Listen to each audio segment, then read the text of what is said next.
నేను ఎందుకన్నానంటే రిస్క్ అని ప్రభాస్ ఆదిపురుషు సినిమా అది డిజాస్టర్ అయింది. మీరేమో పక్క అసలు కన్నీ విరిగని రీతిలో ఖర్చు పెడుతున్నారు, దాదాపు 650 కోట్లు అని మీ మైండ్లో ఫిక్స్ అయి ఉన్నారు. అటు చూస్తే అది డిజాస్టర్ అయింది. ఇంటర్నేషనల్ మార్కెట్ డెఫినెట్గా ఎంతో కొంత ఉంటుంది కదా, అందుకని అడుగుతున్నాను, నేను అడిగాను అది.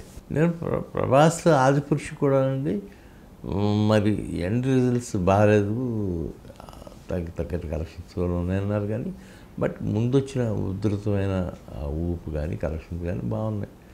సో దానికి అనుగుణంగానే వాళ్ళు తీశారు. మనది వేరు కదా, అసలు అన్నీ నేను అసలు అది ఎప్పుడు లెక్కలోకి తీసుకోలేదు. అంటే ఇంకోటి సార్, యాక్చువల్గా నాగశ్విన్ గారి మీద మీరు మహానటి సావిత్రి, అందరికీ తెలిసిన సావిత్రి జీవితాన్నే రిస్క్ చేశారు, అద్భుతమైన విజయాన్ని సాధించారు. అఫ్కోర్స్ ఆ నమ్మకం అనేది ఏర్పడటానికి కూడా అదొక రీజన్ అయి ఉంటుంది కదా. అవును, అందుకనే సగం నాగ్ అశ్విన్ ఏదో చేయాలని అనుకుంటున్నాడు, చేస్తాడు. అది వెయిట్ చేసి చూద్దాం. అందుకు తప్ప మనం కామెంట్ చేయడానికి ఏమీ లేదు. అలాగే తీసాడు అతను. అంటే 5 ఏళ్ళుగా నేను కథ రెడీ చేసుకుంటున్నానని నా అశ్విన్ గారు చెప్పారు యాక్చువల్గా, తన రిలీజ్ ముందు చెప్పిన దాంట్లో.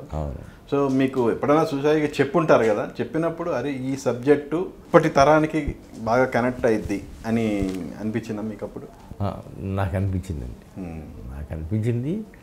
అతను ఖచ్చితంగా ఈ క్యాస్టింగు ఇది అనుకుని ఒక 5 క్యారెక్టర్లు వాళ్ళతో పాటు చేస్తున్న జర్నీ నేను చూసి చాలా ఇమ్మెన్స్గా ఫీల్ అయ్యాను. డెఫినెట్గా ఇదేదో విచిత్రమైన ఒక అనుభూతి కలుగజేస్తుంది ప్రపంచానికి, మనకి కూడా అనుకున్నాను. అలాగే చేశాడు. 3 ఏళ్ళు అయింది అనుకుంటాను. అంటే మన